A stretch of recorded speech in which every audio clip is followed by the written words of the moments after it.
اور یہ لوگ کیسا ہی عجیب سوال آپ کے سامنے پیش کرے مگر ہم اس کا ٹھیک جواب اور وضاحت میں بھی بڑا ہوا آپ کو عنایت کر دیتے ہیں۔ دیکھو ہم مطلب کیا ہے، اللہ تعالیٰ آ جاتا ہے، ٹھیک ہے، یہ سمجھ لینا چاہیے بات۔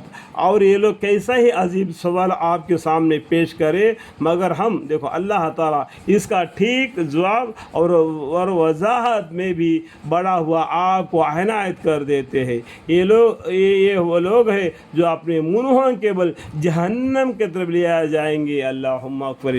آج تو دنیا میں پیروں پر چل رہے، اللہ تعالیٰ قیامت کے دن ان کو چہروں کے بل چلائے گا، اللہ ہم کے منہوں کے بل۔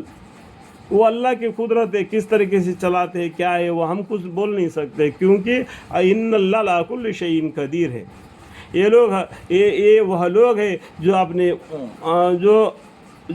اپنے منہوں کے بل جہنم کی طرف لے جائیں گے۔ یہ لوگ جگہ میں بھی بدترین ہے اور طریقہ میں بھی بہت ہی گمراہ ہے۔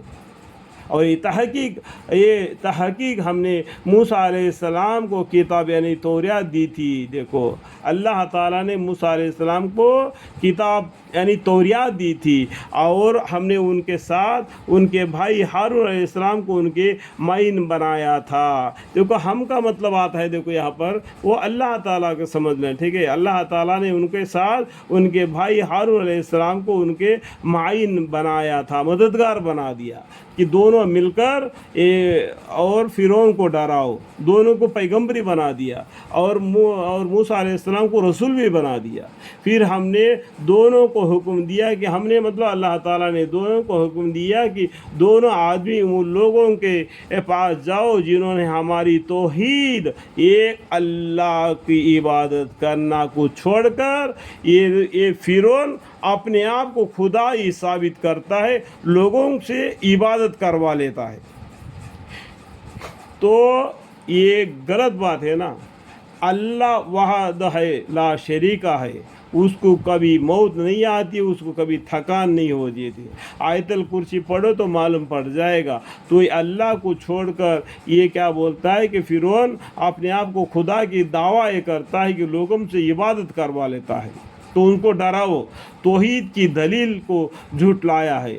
سو ہم نے ان کو اپنے قہر سے بالکل ہی غارت کر دیا۔ ایسا غلطی کرنے کے باوجود بعد اب فرعون اور ان کے لشکر موسیٰ علیہ السلام کی بات کو نہ ماننے پر اللہ تعالیٰ کا غصے میں وہ بالکل غارت کر دیے گئے، یعنی پانی میں ڈبا دیے گئے۔ اور قوم نوح علیہ السلام کی بھی ہم ہلاک کر چکے ہیں، یعنی نوح علیہ السلام کی قوم بھی پانی میں غرق ہو گئی، پانی میں ڈوب کر مر گئی۔ اس ٹائم پر میکھے والی کشتی میں جو بچے ہوئے تھے اس سے دنیا دوبارہ آباد ہو گئی، ٹھیک ہے۔ آدم علیہ السلام سے لے کر نوح علیہ السلام تک کا ایک حصہ ہے، وہاں تک پورا عالم کو اللہ تعالیٰ نے بالکل پانی میں ڈبا کر مار دیا، اور جو بچی کچی بھی جو کشتی میں سوار تھے نوح علیہ السلام کے ساتھ، اس کے بعد میں یہ نسل یہاں تک آگے بڑھی۔ اب تک سمجھ میں آیا بات؟ سب مٹی سے بنی ہوئی ہے، باقی نطفہ سے بنی ہوئی ہے، لیکن مطلب یہ ہے کہ نوح علیہ السلام کے زمانے میں زمین پر زیادہ فساد پھیل گیا تھا، اس لیے اللہ تعالیٰ نے زمین کو صاف کر دیا۔ جو مومن بندے تھے ان سے دوبارہ زمین میں انسانوں کو آباد کر دیا، یہ زمین کو صاف ستھری کر دی گئی، اس میں دوبارہ فساد مت پھیلاؤ۔ کہنے کے بعد سمجھ میں آ گیا بات؟